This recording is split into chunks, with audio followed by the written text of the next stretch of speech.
दोस्तों ये है Vivo T4R और ये है iQOO Z10R। ये दोनों ही ना एग्जैक्ट सेम प्राइस पे मिलते हैं। Base variant 8GB 128GB storage से प्रारंभ होता है, 19,500 रुपए का मिलेगा। और ये दोनों ही फोन्स इतने सेम है, इतने समान है कि ये स्पेयर पार्ट्स की लिस्ट देख लो आप। यदि दोनों में से किसी की बैटरी खराब होती है तो 1590 में बैटरी रिप्लेस हो जाएगी, और यदि डिस्प्ले खराब होती है, टूटती है, तो 6,000 रुपए लगेंगे डिस्प्ले को रिप्लेस करवाने में। और यहाँ पे मोस्टली टेक एंथुसियास्ट को ये आइडिया रहता भी है कि Vivo iQOO दोनों सेम ही ब्रांड है और ये दोनों फोन्स भी एक दूसरे के रीब्रांड है, सेम फोन है। परंतु इन दोनों फोन्स को जब हमने साइड बाय साइड कंपेयर किया ना, तो क्या कुछ डिफरेंसेस हमें नोटिस हुए, वो सब कुछ आपको इस वाली वीडियो में पता चल जाएगा। दोनों ही फोन्स को मैंने परचेज किया है, टेस्ट किया है, तो दोनों में जो भी प्रोज एंड कॉन्स रहेंगे इस प्राइस के अकॉर्डिंग वो आपके समक्ष रखे जाएंगे। एक तरह से आप ये वाला वीडियो देख लेंगे ना, तो आपको इन दोनों का कोई लॉन्ग टर्म रिव्यू देखना नहीं पड़ेगा। इन दोनों का रिव्यू आपको इसी वीडियो में पता चल जाएगा। अब जैसे कि हमने आपको ऑलरेडी बताया कि ये दोनों सेम ही फोन है, Vivo ने ही बनाए हैं, तो इनका जो कद काठी आकार विचार है वो भी समान ही है। मतलब पीछे से देखेंगे बहुत सिमिलर लगेंगे। यहाँ पे कलर वेरिएंट में थोड़ा सा अंतर है, Vivo वाला थोड़ा सा ज्यादा सफेद लगता है, ये वाला थोड़ा ज्यादा ग्रेइश लगता है, और पीछे से थोड़ा सा पैटर्न का भी डिफरेंस है। परंतु दोनों में प्लास्टिक का बैक और फ्रेम है। हाँ, मैट फिनिश है, फिंगरप्रिंट्स नहीं चिपकेंगे इसमें। बाकी लंबाई चौड़ाई वजन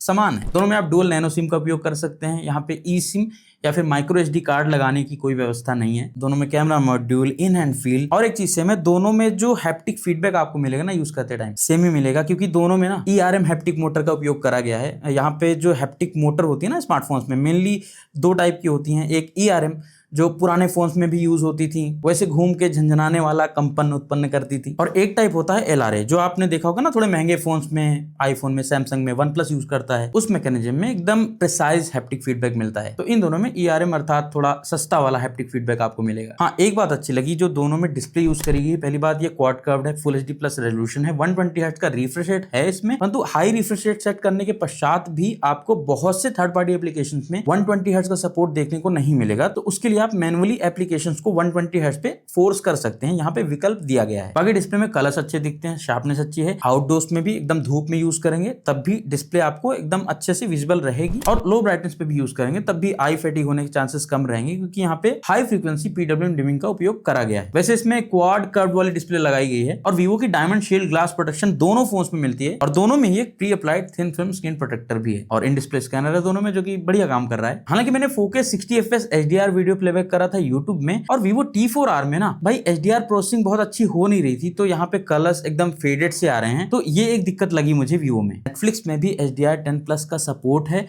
अच्छी बात है। हालांकि इसमें जो डुअल स्पीकर्स का उपयोग करा गया है ना, वो मुझे थोड़ा सा लो क्वालिटी लगे। मैंने सेम इसी रेंज में ना मोटो का G86 पावर आता है, उसमें डुअल स्पीकर जो मिलते हैं उसमें ट्रेबल बेस ज्यादा बेटर सुनाई देता है, साथ में लाउडनेस भी उसकी बेटर है। इन दोनों का स्पीकर मुझे बस ओके ही लगा। यहाँ पे लाउडनेस भी थोड़ा कम लगी, रिचनेस भी बहुत कम है। हालांकि 19,500 के बजट में इन दोनों फोन्स में स्ट्रॉन्ग IP रेटिंग मिलती है। तो जैसे एक्सीडेंटली आपका फोन भाई पानी वानी में गिर जाता है, तो उस कंडीशन में पानी जाने की समस्या से ये बहुत हद तक बच सकता है। हालांकि जानबूझ के आपको ऐसे रेगुलर पानी में डाल के टेस्ट नहीं करना है, क्योंकि पानी अगर फोन के अंदर किसी भी तरह से चला जाएगा ना, तो कोई भी ब्रांड, Vivo ही नहीं, iQOO ही नहीं, कोई भी ब्रांड आपकी वारंटी को क्लेम करने नहीं देंगे। तो ऐसे थोड़ा सा हिसाब से यूज करना है। परंतु अभी तक जो आपने देखी स्पेक्स सब सिमिलर लगी, परफॉर्मेंस में भी सब कुछ सिमिलर ही है। यहाँ पे MediaTek का Dimensity 7400 चिपसेट यूज करा गया है दोनों ही फोन्स में, और साथ में जो कॉम्बिनेशन है ना LPDDR4X और UFS 2.2 का है। जबकि Vivo और iQOO जो इनका सस्ता वाला फोन है ना, Vivo T4X और iQOO Z10X, उसमें UFS 3.1 स्टोरेज देते हैं। तो देख रहे हैं ऐसे थोड़ी बहुत चीजें ऊपर नीचे होती हैं। ये थोड़ा महंगा फोन है, इसमें UFS 3.1 संभवतः देना ज्यादा समझदारी वाला निर्णय हो सकता था, परंतु ठीक है, अभी जो जैसे है उसकी बात करते हैं। हमने कुछ बेंचमार्क्स रन किए, जैसे एंटुटू स्कोर्स देख सकते हैं। यहाँ पे सिमिलर रिजल्ट्स मिल रहे हैं। सिमिलर मतलब सेम बोल सकते हैं, परंतु होता क्या है ना कि जैसे एंटुटू, Geekbench कुछ भी ये बेंचमार्क्स रन करते हैं ना, तो आप सेम फोन में भी दोबारा रन करोगे ना, तो आपको एग्जैक्ट सेम रिजल्ट्स नहीं मिलेंगे, थोड़ा बहुत ऊपर नीचे होगा। तो उतना ही डिफरेंस यहाँ पे है, Geekbench में भी उतना ही डिफरेंस आपको नोटिस होगा। यहाँ पे 3D वाइल्ड लाइफ का टेस्ट किया था, जो GPU परफॉर्मेंस को थोड़ा सा एग्जामिन करता है। ये वाला टेस्ट तो भाई दोनों में ऐसे कॉपी पेस्ट था रहा, दोनों के रिजल्ट्स भाई एकदम सेम ही आए। अब ये जो चिपसेट और जो रैम रोम का कॉम्बिनेशन है, इसके आधार पे यदि हम रेगुलर यूसेज की बात करते हैं, तो देखिए मुझे बस 2-3 स्थानों पे लगा कि हाँ फोन थोड़ा सा स्लो फील कराता है। अदरवाइज नॉर्मल यूज में फोन बढ़िया चलता है, ऐप ओपनिंग क्लोजिंग एनिमेशंस भी स्मूथ हैं। फोन अभी तक लगभग 12-13 दिनों से यूज में है और एक बार भी हैंग नहीं हुआ है। बस 1-2 स्थानों पे थोड़ा सा स्लो फील कराएगा, जैसे कि पोर्ट्रेट इमेज क्लिक करते हैं तो वहां पे इमेज प्रोसेसिंग में थोड़ा सा टाइम लगता है। आप कोई हैवी ऐप या गेम लोड करते हैं तो वहां पे थोड़ा सा एक्स्ट्रा टाइम लेता है। और वहीं पे यदि हम गेमिंग एक्सपीरियंस की बात करते हैं तो हमने दोनों ही फोन्स में BGMI के बहुत सारे सेशंस रन किए और बताना चाहूंगा कि स्मूथ ग्राफिक्स पे ये दोनों ही फोन्स ना 60 FPS BGMI को बहुत आराम से हैंडल कर रहे हैं। यहाँ पे जो एवरेज FPS हैं वो काफी स्टेबल आ रहे हैं, FPS फ्लक्चुएशन ना के बराबर हो रही है। तो यहाँ पे BGMI COD जैसे गेम्स ये दोनों ही फोन 60 FPS में बड़े आराम से हैंडल कर लेते हैं।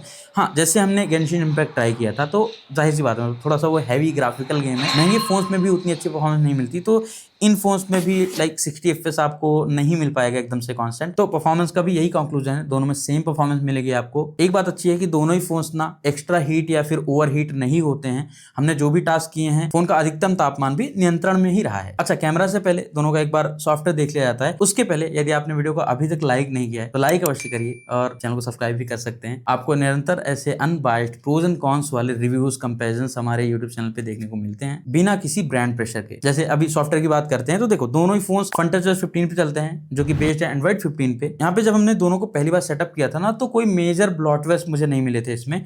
लाइक 4-5 एप्लीकेशंस थे, नेटफ्लिक्स, फोन पे, स्नैपचैट, इस टाइप के, इनको भी आप अनइंस्टॉल कर सकते हैं। हाँ, वीवो का V ऐप स्टोर मिलता है दोनों में, तो ये कभी कभी नोटिफिकेशन भी आपको भेजेगा, उसको भी आपको ऑफ करना पड़ेगा। और इसमें ना इनका एप्स और गेम्स वाला फोल्डर मिलता है जो कि एक तरह से रिकमेंडेशन ही है, उसको भी आप ऑफ कर सकते हैं V ऐप स्टोर में जाके। और दोनों फोन में 2+3 years के सॉफ्टवेयर सपोर्ट का प्रॉमिस किया गया है दोनों ब्रांड्स की तरफ से। और अच्छी बात यह है कि दोनों में साइलेंट कॉल रिकॉर्डिंग का भी सपोर्ट है, तो चुपके से कॉल रिकॉर्डिंग कर सकते हैं। हालांकि एक बात जो आज भी FunTouch OS को बहुत थोड़ा पीछे धकेल देती है, जो इनका UI है, UI एलिमेंट्स हैं, आज के समय पे किसी भी दूसरे एंड्रॉइड स्मार्टफोन से बहुत पीछे का लगता है। इनके UI को मैं पाषाणकालीन UI भी बोल सकता हूँ, बहुत पुराना लगता है भाई। हालांकि UI में एलिमेंट्स और आइकन्स यही सब थोड़ा पुराने लगते हैं, अदरवाइज यहाँ पे फीचर्स की कोई कमी नहीं लगेगी।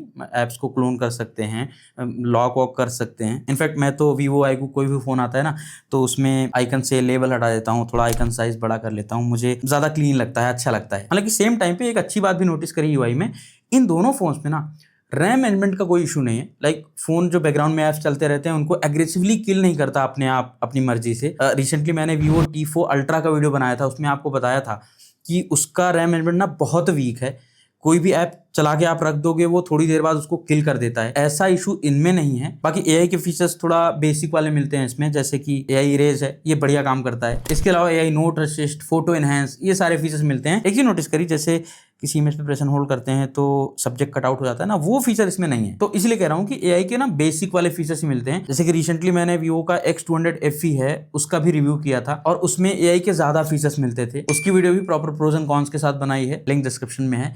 और रिसेंटली मैंने Oppo Reno 14 का भी रिव्यू किया हुआ है, उसको भी आप चेक कर सकते हैं। यदि आपका बजट 35,000 के अराउंड का है ना तो आप उसको भी चेक कर सकते हैं कि उसमें क्या क्या प्रोज एंड कॉन्स हैं। In fact Vivo V60 versus Reno 14 का भी एक कंपेरिजन आ रहा है बहुत जल्द आपके लिए। और इसके साथ भी हम आपको मोस्टली लाइक शेयर सब्सक्राइब करने के लिए बोलते रहते हैं, परंतु यहाँ पे मैं आपसे एक और सपोर्ट मांग रहा हूँ। यदि आप इनमें से कोई या फिर कोई और स्मार्टफोन या कोई और प्रोडक्ट परचेस करने के लिए जा रहे हैं तो हमारी वीडियोस में ना ये प्रोडक्ट्स टैग किए होते हैं, इनमें क्लिक करके यदि आप कुछ भी परचेस करते हैं ना तो उससे थोड़ा सा हेल्प हमारे चैनल की भी होगी। वैसे मैं प्रयास करूंगा कि ये चीज मैं आपको हर वीडियो में ना बोलूँ, ये एड जैसा लगता है, बट यदि आप ऐसा करेंगे तो सही में बहुत सहायता होगी हमारे चैनल की, क्योंकि फोन्स को परचेस करके रिव्यू देना थोड़ा सा टफ तो है। बाकी दोनों की जो कनेक्टिविटी है भाई वो भी बहुत सिमिलर है। 5G के बैंड्स एंड ऑल में कोई कमी नहीं है, इंडोर आउटडोर सब जगह अच्छे से 5G काम कर रहा है। 4G कैरियर एग्रीगेशन का भी सपोर्ट है, 5G प्लस भी देखा है मैंने इनमें, ब्लूटूथ 5.4 है, Wi-Fi 6 तक का सपोर्ट है और USB पोर्ट जो है वो ऑब्वियसली 2.0 वाला ही है,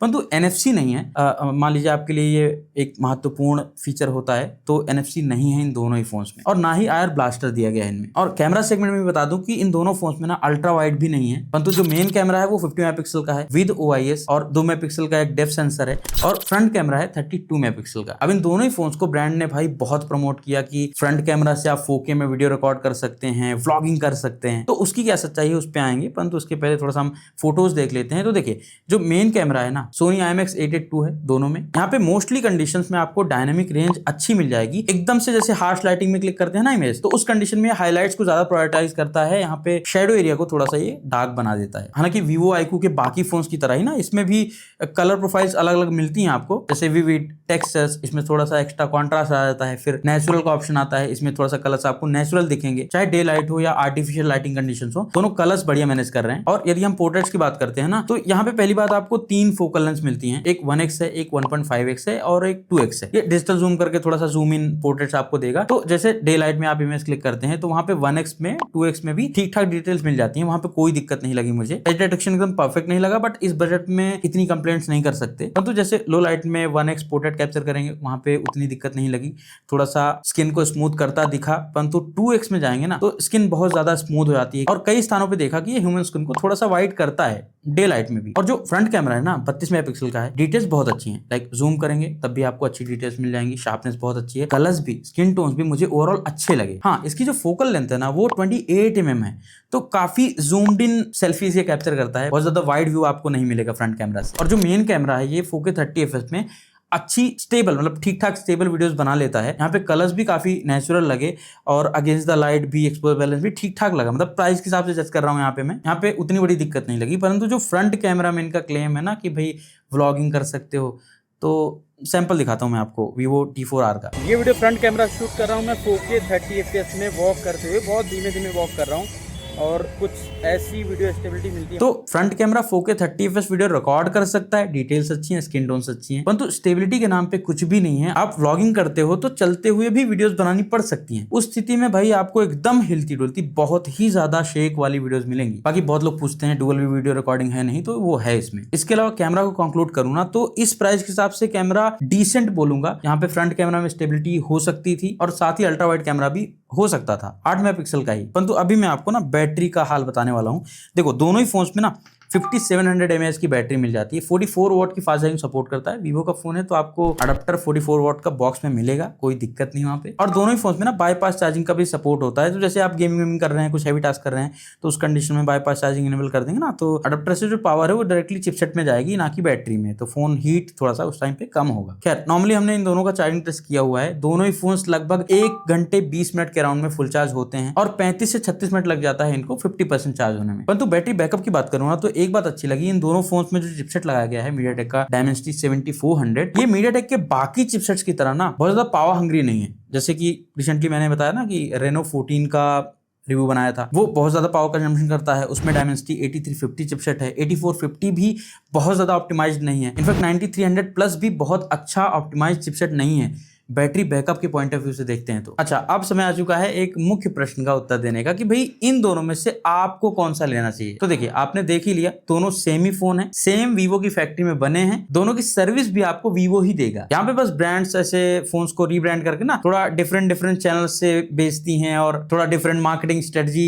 फॉलो करती हैं। जैसे वीवो वाला तो आपको फ्लिपकार्ट पे मिलेगा और iQOO वाला आपको अमेजोन पे मिलेगा, और इस बात का ना आपको विशेष ध्यान रखना है। और जब भी आप परचेस करने जाओ तो दोनों की एक बार प्राइसिंग कंपेयर कर लो, ऑफर्स कंपेयर कर लो, कौन सा कार्ड आपके पास है उसके अकॉर्डिंग किस वाले पे बेस्ट ऑफर्स मिल रहे हैं वो एक बार कंपेयर कर लो, फिर जौन सा आपको सस्ता मिले उसको परचेस कर सकते हो। हालांकि इतना अवश्य कहना चाहूंगा कि 20,000 रुपए के प्राइस पॉइंट पे ना ये एकदम से पावरफुल फोन नहीं है। जैसे Realme P3 Pro 20,000 के अंदर मिल जाता है, इन दोनों से बेटर है परफॉर्मेंस के मामले में। इनफैक्ट कई फीचर्स में ना जो ये Moto G86 पावर है ये भी इन दोनों से बेटर है। तो ओवरऑल Vivo T4R और iQOO Z10R को देखते हैं ना तो ये एक डिसेंट प्रोडक्ट है इस प्राइस पे। यहाँ पे प्रोज एंड कॉन्स भी कुछ लिस्ट किए हैं मैंने, आप देख लीजिए, इनसे आपको दिक्कत नहीं है तब आप इनको मतलब परचेस कर सकते हो। वैसे आप मुझे बताओ कि एग्जैक्टली कौन सा स्मार्टफोन आप अभी के टाइम पे यूज कर रहे हो, और यदि आपने उसके प्रोज एंड कॉन्स नोटिस करे हैं तो वो भी आप कॉमेंट्स में बता सकते हो। आशा करता हूँ वीडियो आपको पसंद आई होगी। कुछ भी प्रश्न पूछ सकते हो कमेंट्स में, बस वीडियो को लाइक करना, चैनल सब्सक्राइब करना ना भूलिएगा।